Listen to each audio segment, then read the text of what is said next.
So what did you alter and why did you stop recirculating your mash? Yeah. So I so at the top of the sorry, I'm trying to think now.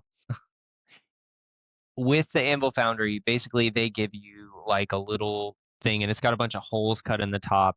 You just kind of like um you kind of drape a tube over the top of that and you can recirculate it and it'll go through the holes and it'll drip on top of the mesh. Okay, yeah, yeah, yep.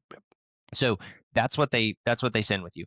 I found this guy online and he had this like really cool setup where like you buy like a little side arm and then you buy a thing from Clawhammer Supply that Mm-hmm. causes it to spray Mm-hmm. and like kind of hits the grains. I felt like in a more of the grains, I guess. I don't know, in a more like uniform fashion or Mm-hmm. whatever. Right. And I was like, oh, this is so cool. I could definitely do this. And you had to like I had to take a drill and like drill a little bit through the top in Mm-hmm. order for it to like widen the thing so that that arm could come down and it would fit through. And then I also had to buy stainless steel like quick disconnects. Okay, yeah. Well, I didn't have to, but I did. And so then you got the stainless steel disconnects. And so basically, um, and I liked that part of it because I love like after that I was like I want to do quick disconnects for everything I For possibly sure, can. yeah. But then I stopped really doing like I mean I put quick disconnects on my uh hose for my chiller and I put quick disconnects on Wow. my chiller because that made it so much easier to I don't know take off and on Yeah, it and those makes types of sense, yeah. things. But Mm-hmm. so I really enjoyed that. But yeah, but I just stopped doing the recirculation because I don't think like the only thing for me I think that you get from more recirculation is higher efficiency and like I would just rather buy a little bit more grain and not have to deal with cleaning all of it. That's really the biggest thing is like I guess that does make sense, yeah. I'd have to clean both of the tubes coming Mm-hmm. in and out that would go back in, and I'd have to clean my pump. Um, and then I have to clean the sparge as well. And for me, it's just an unnecessary step. So, and like I said, I'm kind of anal about cleaning anyway. So I worry about things going through that pump. So, and then my Anvil Foundry pump died, and well, it died in between the time I decided to stop Okay.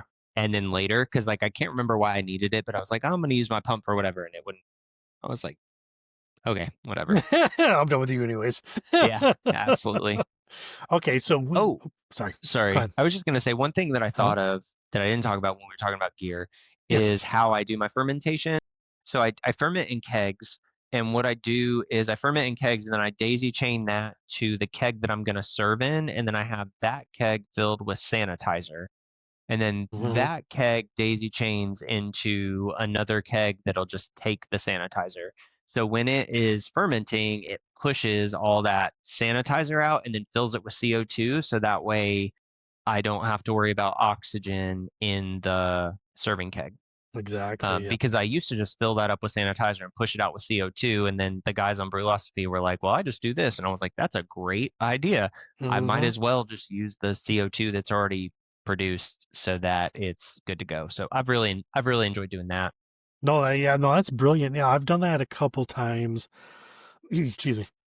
One thing the spunded valve has, it has this, the exhaust basically, or the CO2 outlet, kind of goes into like this little jar of water or cinders, but you could essentially take that and start to pre-carb another keg with that.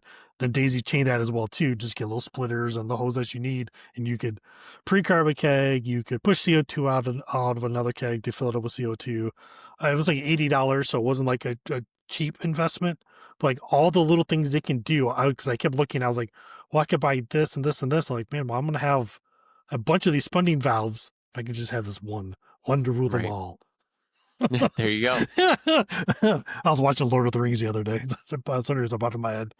Is the Uh, season. it is the season, which is so weird.